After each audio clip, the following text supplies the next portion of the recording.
Good evening, Facebook, and welcome to Deep Conversations and Transformations. I love these conversations, and my intention is that they inspire, because who I chat to is people who inspire me. And I'm honoured tonight to bring on my brother, Alister Gray. And Alister has been, he's been a big thinker since the day he was born. He's always thought big.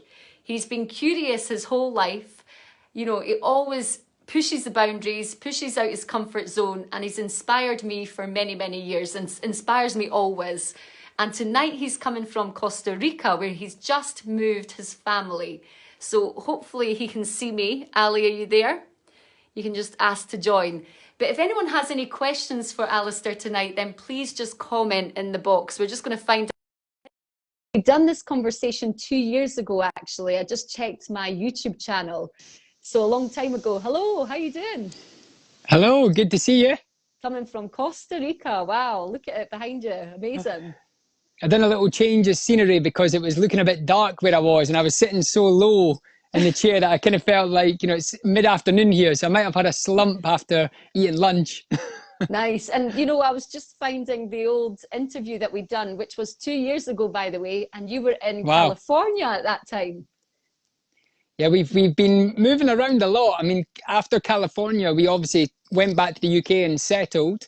And then, coming out here is a very recent thing, but it just so happens that every time you and I connect for this series, I'm obviously somewhere different.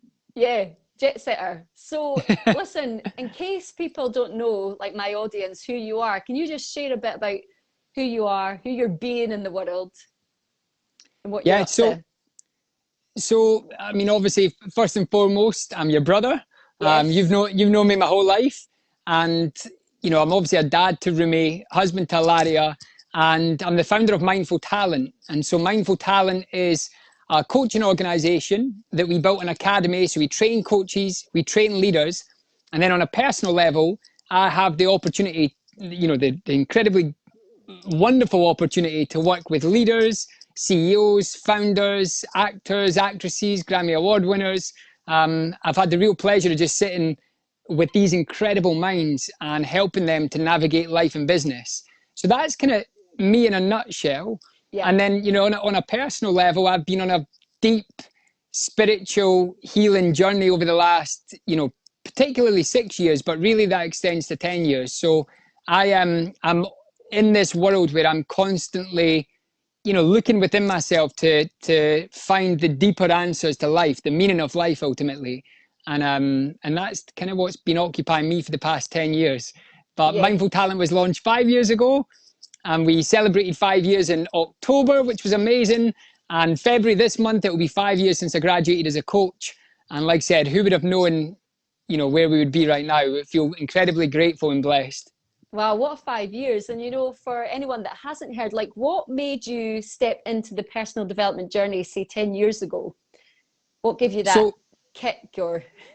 So it happened, I shared with you the other day, I found an old journal as we were packing up our house in the UK, and the old journal was from when I was traveling, and it contained books that I read when I traveled. And I actually never gave myself credit that when I was traveling when I was 24, so I traveled around the world with 3 of my best friends. And, traveling around the world at that time, we read a lot, we partied a lot, and we went to different locations, and we'd done a little bit of history and all that stuff.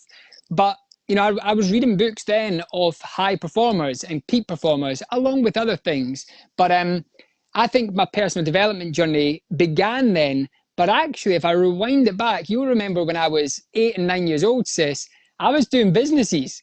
Like, as an 8 and 9 year old. You were an entrepreneur. Like, basically, Ali used to persuade me to sell our toys to the local children, right? And we'd have people come up to our room and they'd explode all our toys and he'd sell everything. And you would remember my days. I would go down to Games Master on Leith Walk for anyone in Edinburgh, and I would trade games and I would try and make money, and I'd sell the next toys. I'd sell my own toys. I had, from a material perspective, I think I've always been pretty good at non-attachment. I don't really hold on to things for that long, and material items don't mean a huge amount to me. Aye, the Game Boy was a sore one, by the way. Did I sell your Game Boy? Well, it was we used to get joint presents back then. And I think you were like, we're selling this. There was no like, do you want to sell this? This is getting sold. I want some money. But you know, there was something in me, and I remember, funny story, you know, Gareth Foley, who's, you know, one of my all-time greatest friends, still is, you know, we speak regularly. And I remember Gareth and I, when we were, God, we must have been, I want to say 7, but I'm hoping it was older than that. It was either between 7 and 9. Gareth and I convinced Gareth to go up to St James's shopping centre, you know, up at the top, like just before you enter Princess Street. Yeah. And they used to have these machines in there where you can make business cards. I don't know if anyone's from Edinburgh and you can remember this. So I've said to Gareth, come on, we'll go up there, we're going to make business cards, and we'll say that we're painters, or we'll say that we're, you know, we can decorate things. So this was at like 8 and 9 years old. So we went up there, we made the business cards. It was A&G's Painter and Decorators. 9 years old, A&G's Painters and Decorators. We put, listen to this, we put Gareth's house number on the card, Gareth's home number on the card, and then we got the bus to Portobello. Like, this was the days when parents just let you do what you want. Oh, yes. So we got the bus to Portobello and we delivered 150 of those cards to the doors. And the best part is we got home and Gareth's dad was like, what have you guys been up to? And we were like, we're just out, you know, doing our thing. And he was like, I've had 2 phone calls from people who want their house painted in Portobello, and Gareth's dad had to go down and see them and say, like, you know, that, yeah, he kind of said, okay, we can't do the job or whatever, but they had no idea it was 2 9-year-olds. That is hilarious. Had you thought, seriously, we can actually paint these houses? Was that your feeling within you? 100%. Yeah. And then you remember, you know, 11-year-old had a car washing company, and I had all our little friends, they were all working, and I got a contract with a taxi company at 11, clean their car every day. So I don't know where that came from. Yeah, because I wasn't like that at all. We were definitely wired differently when it came to that. You always had this desire to create and to serve and to make some cash when you were little. But I was much shyer. You know, didn't even come into my mindset. Yeah, like I said, I've explored this, you know, as I've become more aware and more conscious, like what is that drive. And I think, first of all, you mentioned something about creation, and what I've realized over the years is that I'm a very creative person. Like you'll know, like growing up, I loved acting, you know, I loved music, I loved all of that stuff. But what I've found is that my real creative outlet is in creating businesses, is in creating community. I love creating community. Like, Yeah. and so I've realized that recently about that is what drives me. I love bringing people together.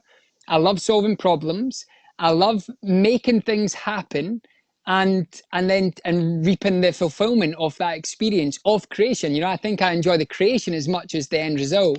Yes. And it feels a very natural thing for me to do. So that has been an innate thing. And then I think coupled with that, you and I growing up, you know, we never wanted for much, but our household wasn't like we were, you know, wealthy by any stretch. We were a working class family. Our dad worked incredibly hard. Our mum worked 2 or 3 jobs when we were younger to make things happen, right? And I know this is typical for a lot of people who grew up in Edinburgh. So it was working class. So we never had, you know, a lot of fancy things, but, you know, our dad, bless him, saved so hard for holidays, and we got the chance to travel, which I think made this experience of traveling so important to me from such a young age. But I also seen tears in the household when we never had money, you know, and I seen experiences where it was tough, hardships, because we were, you know, worried about financial situations and things like that. And I think that instilled in me this belief and this desire to say, I don't want to see that suffering anymore, either for my family or for me. And so I think unconsciously at that time, I developed this belief saying, you know, the opportunity to create is within us. Yes. And I'm going to go out and create. And I think that's the things that came together. I love creating naturally, and I seen this suffering from the financial side of things, and I thought, I don't want to live into that as my experience. So I think those are 2 driving forces behind, you know, what kind of made me and who I am today. James, Gareth's cousin, said, haha, I can remember the painting company. And I think what I always learnt from you was, you know, you've always thought bigger, but you've always been really persistent and you don't give up. And for many years, I didn't believe I had that in me. But I think, you know, coming through Mindful Talent, I then got that whole creation. You can create anything out of nothing.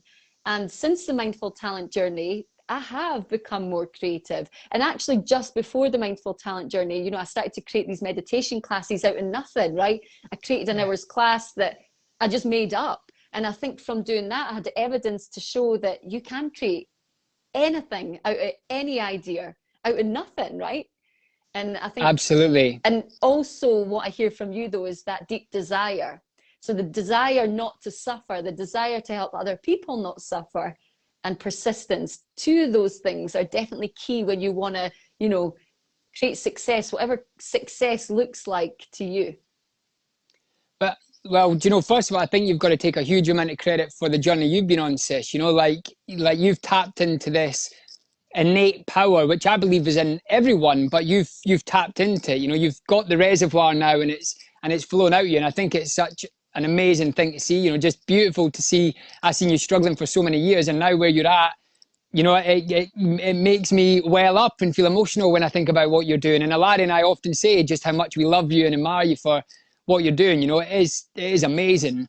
And for me, as I went on this journey, what I realized was that and I say this a lot to the students I work with, that we have this reservoir of creativity that is beyond our personal thinking mind.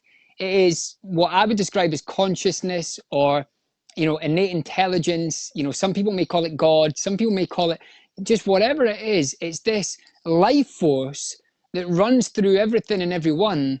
And when you get tapped into that, creativity is spontaneous. Like, we are literally living in a world of flux. Nothing is ever permanent, including us. We're impermanent. You know, we live a short life. At some point, we're all going to decay. We're all, you know, impermanent. So, you know, in any moment, we can create. And I say this to students and coaches that I work with. They're like, I'm struggling and I don't know. And I'm saying, you can create. In any moment, we can renew ourselves by tapping into that deeper essence of who we are, and create from nothing. I mean, literally from nothing. Most of the time, the thing that prevents that is our egoic mind, is our personal thinking mind, which gets in the way and tells us we can't, we shouldn't, what will people think, or I've not got the skills, what if I fail, what if I succeed? So we have this layer and layer and layer and layer and layer of conditioning, which prevents us from realizing the truth of who we are, which is unchangeable awareness, which is complete creativity that flows through us if we give it the chance to. And that's what I've tapped into in the last, you know, 10 years since meditating, but more importantly, the last 5 years, and especially the last 2 years, where I've went deep into my spiritual practice, and I've tapped into this source of energy which flows through me and feels, you know, joyful and blissful and love. And now the fear of suffering is gone, and now it's I just want to give. I want to help. I want to create a better world. I want to, you know, make cool stuff, and probably fail along the way, and that's completely fine. In fact, that is a big part of the process, is tripping up, learning, going again, trying something new, failing, you know, getting up, and it's repeating that. So yeah. And I think you mentioned a few times flow, and it's so funny because we had a session with an amazing woman called Sarah Gregg, who wrote a book on flow. And that's when we're in our flow, there's no doubt, there's no worry, there's no lack. And you actually tap into that part of yourself that is super creative. So, you know, I can feel that you're in your flow, right? You can see it. I mean, the evidence is there, right? You're living something that was once a dream. You're now in Costa Rica, and, you know, it's just amazing. So for anyone out there, what are your tips for getting into flow? Like, how do you get into your flow? So, do you know, first of all, I want to say, be patient. You said at the beginning something that you observed in me is persistence. And I was asked a question just this week. Someone said to me, how have you managed to create a coaching business? How have you managed to work with these clients? And I said, I've just been consistent. Like, yeah. I show up every day. Even on my bad days, I show up. And, you know, Alaria was once asked a very similar question. And she said, you don't see what goes on behind the scenes. And where I've been incredibly consistent is on my spiritual path. You know, like I dedicate time every day and every night and throughout my day to meditate, to ask for guidance, to tune in to that deeper energy that I mentioned, to self-inquire, to ask myself questions like, what is it that makes me show up this way? What is it that makes me feel triggered by these things? What is it that I feel insecure about?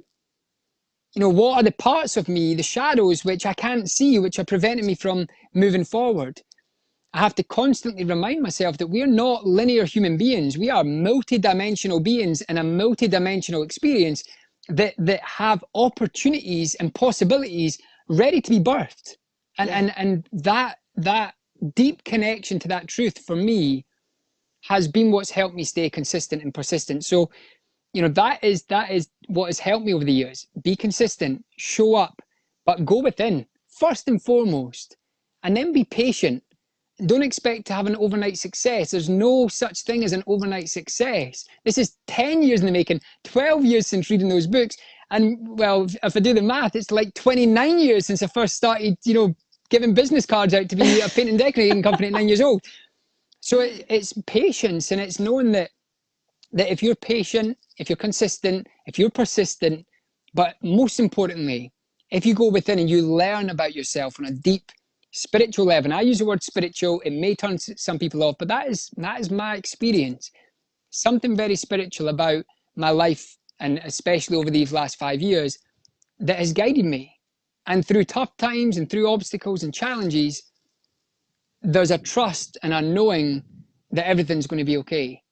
Yeah. And that's a beautiful place to live from, because of course the fears come in, but once you settle the mind back down and you listen, that evaporates, that fear dissipates. And there's something incredibly powerful about surrendering to that experience in the moment and being fully present with it. Yeah, I love that. And I think for me, when you talk about all those things coming together, the vision is what was like the place I was heading to, because before I had a vision, I was super lost. And the consistency and the being persistent and that desire were not there for me. So 5 years ago at Lululemon, when they took me through this vision workshop, it was like the first time in my life I was like, I know where I'm going now. I've got a bit of direction. Wait a minute, why are we not taught this at school? And I was taken into this visualization. I seen myself on a beach. Like, it wasn't even, you know, it was, what I visualized was me walking on a beach, holding hands with a man. There was a dog there. There was my son there. But I had this feeling that I was about to serve humanity, and I didn't know how, but it didn't matter because I had this feeling, and I was like, right, that's where I'm going. And I'm laughing because, you know, 3 times you asked me, come and do mindful talent. And I kept saying, no, that's not the way. I don't know how I'm going to serve people. And eventually the 4th time you asked me, and I did say yes. And I realized that was, you know, the structure that I needed. That was the tools, the techniques to serve people. But I think vision, like, when did you have your vision? When did that come? Well, just before I talk about vision, I want to give a shout out to Chris, who's just joined us on here. So a good buddy of mine, we've not seen each other in years. We met from British Columbia. I hope I got that right, Chris. We met in Guatemala. I'm 2 countries down from Guatemala, Chris. and I shared a beautiful experience. Chris will remember this, over one of the most beautiful lakes in Guatemala. We forgot to get our bus home. We got drunk. We missed our bus, and then we had to jump out a private bus, and we both done we both went for the toilet as we overlooked this beautiful lake with a moon shining. So Chris, I hope you remember that moment. That will long live in my memory. I was just got a vision of you both mooning with the moon. That's hilarious. So visions. Do you know the real interesting thing? I remember when I must have been 5 or 6, I remember having a vision that I would be living in a house overlooking the ocean, and specifically the Pacific Ocean, and specifically in my mind, it was on a cliff top overlooking the ocean. And I remember that vision from when I was younger, right? I'm talking 5 or 6 years old. Yeah. And now, this experience that I'm in right in this present is a house on a cliff overlooking the Pacific Ocean. And I said this to Ilaria, she'd known this for the last 5 years. I'm like, this is a vision I had from a very young age. Wow. Was knowing that I was to be and experience a more raw, connected, natural, environment. And so that vision has been with me for a long time, including many others. And really, when I began consciously tapping into visualization, it was much later in life. But I would even do it when I was like 19 and 20 in a sales role. I would visualize customers. I would visualize abundance. I was explaining last night to one of our neighbors, I found, along with that journal recently, when we were packing up the house in the UK, I found a journal where I wrote a 14-year plan, and I was age 26. Wow. And at 10 years, at age 36, I said I would own 2 businesses. I'd be married with a child. I'd be speaking Spanish, and I'd live in a Spanish-speaking country. Now, I've forgot all of this. How amazing is that? So, for me, I've been visualizing for a long time, and I think unconsciously. Journaling as well. And future journaling, which I still do. Yeah. And, people said to me, how do you visualize? Even when I was in London, on the tube, on the underground, yep. When you're hot and you're sweaty and everyone's finding that discomfort, I close my eyes. I would put on some Indian chill out music, and I would imagine me being on a beach with the heat. So I'd be using the senses off that tube, and I would close my eyes and I would imagine myself being on a beach, walking in nature, being with my family, and all of the things that you said. It wasn't a specific place, but it was the experience. And that for me is an abundant mindset, because that experience is infinite in its nature. It's not that you're imagining, the specific house or the specific set amount of money. That may come as well. Yeah. But it's usually the experiences which give you that sensation of abundance. Things that are infinite in their nature. I love that. And I think it's getting emotionally involved as well, because the first time that I was taken into that visualization, it came from inside of me, but there was a feeling of love and warmth and happiness that I was like, whoa, this is incredible. And I think when people think of visualization, a lot of people say, oh, I can't visualize. Like, everyone's visualizing all the time, right? We just maybe haven't been practicing it. But when we get emotionally involved with the vision, then it grows arms and legs. It comes alive, right? And then suddenly we're setting goals to get to that vision, and you've got that deep desire to move forward. And I believe it helps. I was suffering, and then once I got that vision, no longer was I suffering. I was excited, and I wanted to help people and, just experience life fully. It's a powerful thing. And what you talked about, the emotion, feeling the emotion, is key to that experience. Now, for anyone that wants to learn more about this, there's no better book in my mind than Breaking the Habit of Being Yourself by Dr. Joe Dispenza. He explains this on a quantum physics level. He talks about a lot of research that has been carried out around heart coherence, and how when you have positive intention, i.e. when you have thinking, imagination, visualization about an experience that you wish to create, and then you match it with the emotion of that experience as if it's already here, i.e. the gratitude and the love and the appreciation and the joy and the bliss and all of those beautiful emotions, then you begin to send a signal to the quantum field, and the quantum field then reacts to those two things paired together. It's called heart coherence. Yes. So when you couple positive intention with positive emotion, you equal manifestation. You become a quantum creator. Now, on a neuroscience level, going beyond that, what you also begin to do is you begin to train your mind and your body to be ready for that experience when the opportunity shows up, because you begin doing something in neuroscience called Hebb's law, where you fire and wire neurons together. So when you're imagining and you're thinking, your brain is believing that's real, because your brain knows no different between what we call reality and that in which we imagine. So you're doing this visualization, you're feeling the emotion. In times of my visualization, I've been in tears of gratitude and joy. And then your brain's going, wow, this is amazing, this is real. And it's firing and wiring. So it's preparing you mentally to be ready for that. And over and above that, as it prepares mentally for that, the amazing thing about your brain is it then looks to create that experience, because your brain doesn't like chaos. So your brain's like, wait just now, this is meant to be happening because I've seen it, I've felt it. Now I need to look for opportunities to make it real, because that's what your brain does. Your brain creates order out of chaos. How incredible is that? Like, I don't know if this blows anyone else's mind, but it is fascinating to me. Always blows my mind. And I think another thing that I've been doing for a few years is imagine myself as the person I'm about to become, with the dreams and the vision that I have, because me 5 years ago was not ready for where I am now. And it took a while for me to imagine who I was going to be in this reality. And I think now what I do is, in my visualization, I imagine who I'm going to be when I get into that vision, because you've got to believe that you're ready for it as well, I feel. The amazing thing is, and I referred to Dr. Joe Dispenza's book recently, the amazing thing is that all of those possibilities are already available in the quantum field.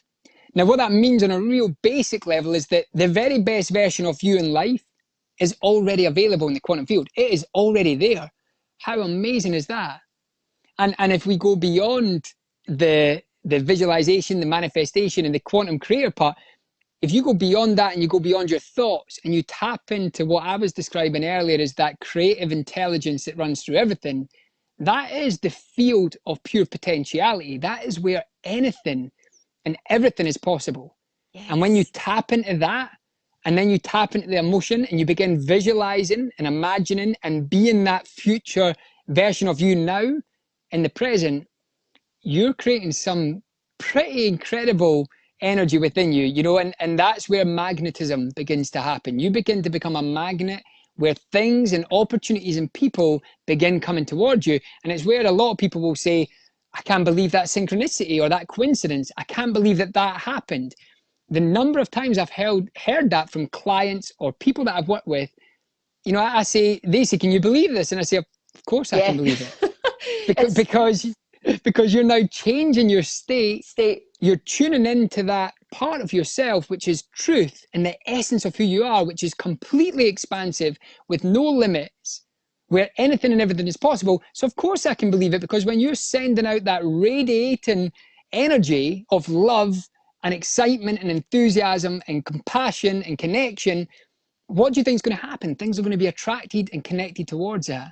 Yeah. So it's an inside out experience. I cannot state this enough. And the deeper and deeper I go into this spiritual path that I'm on, the more I'm shedding the ego and the personal thinking mind and the fear. And the more you go into that place, the more you just feel free. And the more kid-like you become, and the more playful you become. And then, of course, things respond to that. You know, animals, dogs, cats, you know, like the whole lot. It's like there's an energy there, and people and things can feel it. People feel it, and I'm feeling it now, right? There's goosebumps. It's like truth bumps, and I don't know what I was going to say there, but just sit with the truth bump. Oh, I was actually going to mention Jill. She just came on right on time, sister. You know, Jill and I were having a conversation the other day, and we were creating something that was making us giggle. And as soon as we go into those like fits of laughter, we get like, Jill's like, I've got ideas, they're flowing to me, right? But if you place us in front of technology and we have to do some admin, boom, the energy's down and there's no ideas coming. And I think it's super important for people to play, to have fun, to get out in nature, to just enjoy themselves, because that is where the ideas come. It's in that flow state again. 100%. Well, a couple of good stories around that. Elias, your obviously little boy and my nephew, taught me, because at age 2 to 4, Elias was difficult at points, right? He was, and Elias, if he watches this, whenever you say difficult, you were the most amazing little boy, and you still are, and I love him so much. But he would stick his heels in the ground. He'd be like, nope, I'm not doing that. And it was, you know, such a strong minded little human being, which I loved. But I remember realizing one day, if I make games out of things, and it was, I remember specifically, it was to tie his shoelaces. I'm like, right, let's go tie shoelaces. No. And I'm like, okay, I'm gonna make a game of it. Right, let's have a race. Who can tie the shoelaces quickest? And then next thing you know, it's tied. And even with things like admin now, I do that in the business. I'm like, if I've got invoices to create or financial reports we need to write, I'm like, let's make this a game. How quickly can I do it in 20 minutes, right? I gamify everything. You know, we were doing lunch out here today, and it's really hot, which I'm not going to complain about that at all, right? But Rumi was like wanting our lunch, and I was like, God, I'm gonna have to run up and down and do all these different things. And I was like, I'm gonna make this a game. So I started playing the part of Jeffrey, the waiter. and Rumi found this the funniest thing ever, as did Ilaria. So I was Jeffrey, the waiter, making up a game as I delivered lunch. I then had to play Jeffrey for the next hour. But it was just enjoyable, and I love that. I love playing, I love goofing around. I think it's just, a part of life that if you can tap into that, then things become much easier and much more enjoyable. Thanks, Sally. I mean, what a conversation. That's us at 30 minutes, and I wanted it just to Is stay it? at 30 Wow. minutes because, sometimes if we go any longer, people might get put off watching. So I think we should connect again because definitely the conversation is flowing. It's been like awesome having you on. Is there anything you want to end this conversation on or share? I know that you've got Mindful Talent coming up soon in March, right? Yeah, so Joe's saying, can I come and visit with Lynette? Of course. Listen, Yes. you know, we are in our new visualization. Before you and I came on here, I shared with you, I found out about a piece of land, and not that it's within our reach right now, but I just went and we just stood on the land and we imagined being there, and I was picturing like, being in that place. And our big dream and vision is that we build a healing center and we help people from all walks of life, including disadvantaged backgrounds, to come to that place and heal. So it's, that's a personal vision that I'm leaning into now and really expanding into. But in terms of what's going on in my world, we've got a lot going on. Mindful Talent has got the Transformational Coach, which starts again on the 7th of March. We just graduated 62 coaches through our academy. We've already got 40 people registered for the next one. It is the most incredible course, people going through deep transformations and healing journeys.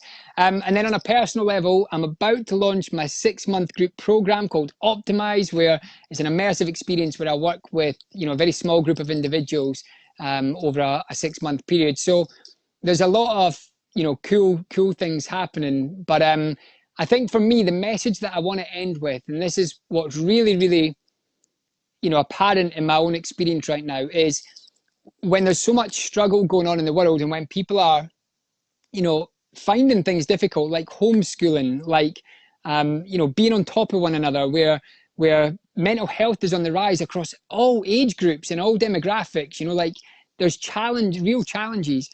I want to encourage people to go within themselves. Like, if you've not listened to Eckhart Tolle, The Power of Now, or A New Earth, his 2 books, if you've not checked out people like, Rupert Spira or Muji, or you've not checked out just anyone that can guide you, whether it's a book, a teacher, to go within, seek the help, first of all, but then spend time getting intimate and self-inquiring with yourself, because this is a journey that you've been on, Lynette, that I've been on, that I'm continuing to go down, and it is life-changing, and it takes time, and it's not always easy.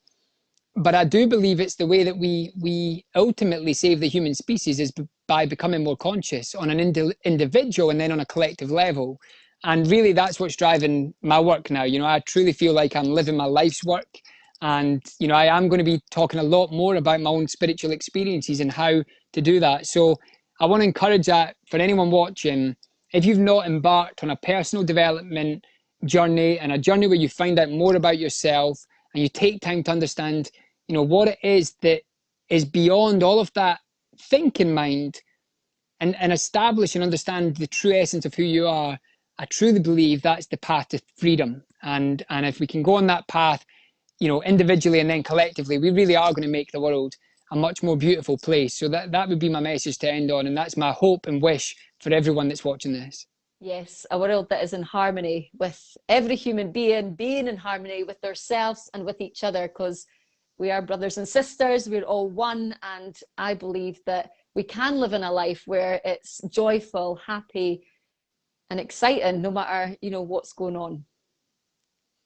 100%. And it starts with us. So, thank you so much for having me on here, sis. It's been amazing connecting with you. I would love to do it again. Yes. I can't believe it was 30 minutes. I was like, what? 30 minutes? I thought we'd been going for about 10. 34 minutes. We're in Jeez, brother. What a great conversation. Anyway, Yeah, thank it's you to amazing. everyone for joining us, and maybe in 6 months we'll do it again, see where you're at then. Absolutely, and thank you for all the lovely comments. I've seen Emma coming up there, and Jill, and Chris, and everyone for tuning in. Thank you so much. Stay Jill kind wants to to your... come and film our stuff at your house. 100%. Jill, you just said come on a podcast. 100% Yes, up for get her on that. the podcast. She loves herself. Right, I'll tell you a funny story. When Ali was little, really little, me and my mum used to dress him up and call him Katrina Macaroni. It wasn't Katrina, it was Trina. Oh, Trina Macaroni. I was like, pretend you're a girl. I wanted to have a sister. So you can go and she loves herself and talk about your time as a girl. Listen, it's probably where I've developed the skill to be Jeffrey the waiter, Trina the girl. So it's all good fun. So Jill, I would love to come on the podcast, but for everyone on here, thank you so much. Lynette, keep doing all your work. It's amazing. I love you so much, and I would love to speak again soon sometime. Awesome. Love you, bro. Bye. Take care. Thank you, everyone. Bye, Bye-bye. everyone.